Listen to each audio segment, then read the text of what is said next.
Assalamualaikum warahmatullahi wabarakatuh. Alhamdulillahilladzi nahmaduhu wa nasta'inuhu wa nastaghfiruhu wa na'udzu billahi min syururi anfusina wa min sayyiati a'malina. May yahdihillahu fala mudhillalah wa may yudlilhu fala hadiyalah. Asyhadu an la ilaha illallah wahdahu la syarikalah wa asyhadu anna Muhammadan abduhu wa rasuluhu la nabiyya ba'dah. Amma ba'du.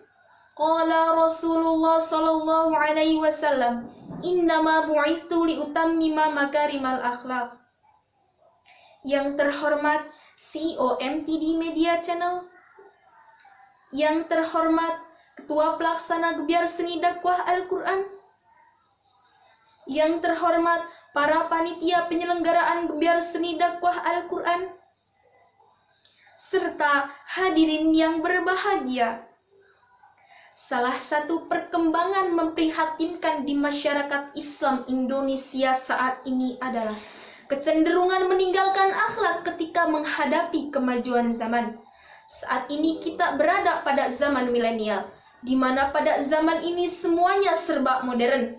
Mulai dari berkembangnya teknologi semakin pesat, peradaban, bahkan lebih ironisnya lagi akhlak manusia pun ikut terkena imbas kemajuan zaman.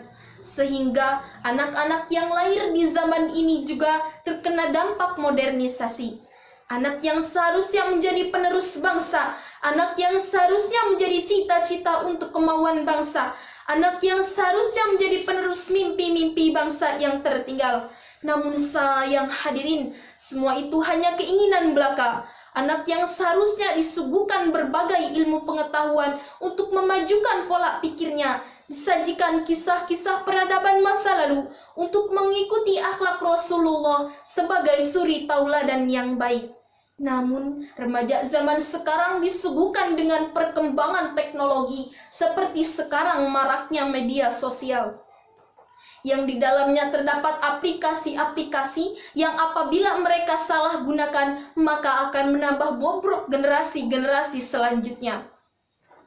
Orang zaman sekarang sering bergumam bahwa jika kita tidak mengikuti zaman, maka kita akan tertinggal oleh zaman.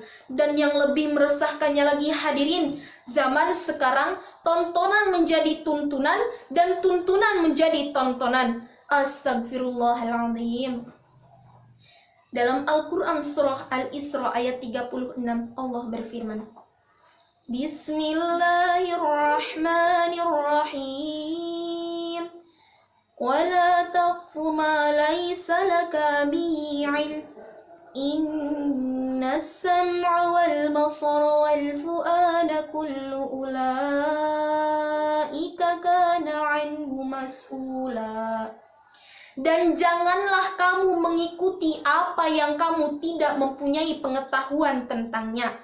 Sesungguhnya pendengaran, penglihatan, dan hati, semua itu akan diminta pertanggungjawabannya. Hadirin yang berbahagia, berbagai pengaruh mengakibatkan rusaknya akhlak generasi muda zaman sekarang. Namun, pengaruh utamanya adalah orang tua.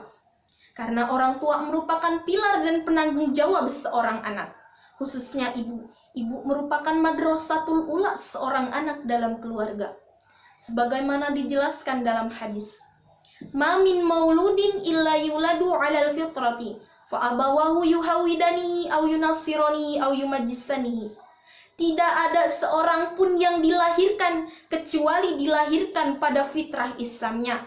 Kedua orang tuanya lah yang menjadikannya Yahudi, Nasrani, atau Majusi. Hadis riwayat Bukhari Muslim. Dalam hadis ini, kedua orang tua sangat berperan penting dalam menentukan soleh tidaknya anak. Sebab pada dasarnya, semua anak yang dilahirkan berada pada fitrah Islam dan imannya. Sehingga datanglah pengaruh-pengaruh luar, termasuk benar tidaknya orang tua dalam mendidik anak-anaknya. Hadirin rahimakumullah. Dalam mendidik seorang anak, orang tua harus sabar dan mengutamakan mendidik akhlak terlebih dahulu daripada ilmu. Sebab Orang yang berilmu tanpa akhlak akan bobrok, dan sudah jelas bahwa kedudukan akhlak lebih tinggi daripada ilmu. Sebagaimana dalam hadis yang diriwayatkan Usamah bin Syuraik yang berbunyi, Ahabba ibadillahi ilallahi ahsanuhum khuluqan. Hamba-hamba Allah yang paling dicintai oleh Allah adalah orang yang paling baik akhlaknya di antara mereka. Hadirin roh yang berbahagia. Akhlak seseorang juga dapat terbentuk dengan siapa ia berinteraksi dan bergaul. Jika ia bergaul dengan yang baik, maka ia akan baik pula. Dan apabila ia bergaul dengan yang buruk, maka ia akan buruk pula. Karena orang di sekitar kita pun berpengaruh terhadap karakteristik seseorang. Oleh karena itu hadirin, dapat ditarik kesimpulan bahwa dalam uraian tersebut menjelaskan faktor utama baik buruknya akhlak generasi zaman now adalah orang tuanya. Oleh sebab itu, orang tuanya lah yang nantinya menjadi penentu lahirnya generasi zuriatan toyiban atau justru sebaliknya zuriatan di'afan. Karena keluarga yang berkualitas akan melahirkan pribadi yang berkualitas pula, sehingga mampu melahirkan generasi-generasi muda Indonesia yang berkualitas serta berakhlakul karimah. Kurang dan lebihnya saya mohon maaf. Wassalamualaikum warahmatullahi wabarakatuh.